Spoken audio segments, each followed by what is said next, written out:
జనాలకు పక్కవాడి లైఫ్ అంటే ఎంత ఈజీ తెలుసా? పక్కవాడి లైఫ్ గురించి మాట్లాడమంటే, పక్కవాడి లైఫ్ గురించి వాడి లైఫ్ ఆగమయ్యే మాటలు, మన లైఫ్ ఆగమయ్యే పనులు చేయమంటే ఫస్ట్ జనాలు. ఈ మాట నేను ఎందుకు చెప్తున్నా అంటే, నిన్న మొన్న ఒక 3-4 డేస్ నుంచి ఒకటే టాపిక్ గురించి ఇన్స్టాగ్రామ్లో, యూట్యూబ్లో మొత్తం చచ్చిపోతున్నారు. ఏంటంటే జానులిరి రెండో పెళ్లి గురించి. అరే ఆమె రెండో పెళ్లి చేసుకుంటుంది, మూడో పెళ్లి చేసుకుంటుంది, ఆమె ఇష్టం, ఆమె లైఫ్ ఆమె ఇష్టం కదా. మీకెందుకు కదా అంతగానం? మీకేం బాధ? మీరు ఎంతసేపు మీరు యూట్యూబ్లో వ్యూస్ కోసం, ఇన్స్టాగ్రామ్లో వ్యూస్ కోసం, ఫేమస్ కావడం కోసం వేరే వాళ్ళ లైఫ్ల మీద పడియడం అయితే కరెక్ట్ కాదు.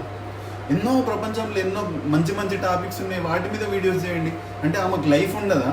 ఆమె ఒక ఇంటర్నేషనల్ టీవీ షోలో ఆమె విన్ అయింది, ట్రోఫీ గెలిచింది. ఒక ఆడపిల్ల తెలుసా, ఒంటరిగా వచ్చి ఆ స్థాయికి వెళ్ళడానికి మీకు చేత కూడా కాదు.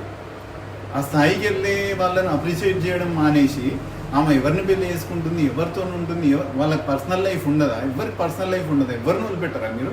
ఎంతసేపు వాళ్ళ మీద వీళ్ళ మీద, వాళ్ళ మీద వీళ్ళ మీద, మొత్తం ఇంకా ఘోరఘోరమైన వీడియోలు వస్తాయి.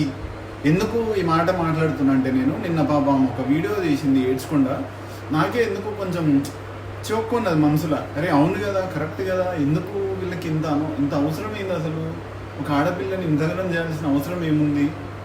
ఆమె ఎంత సాధించింది? ఆమె ఒక పిల్లగాడిని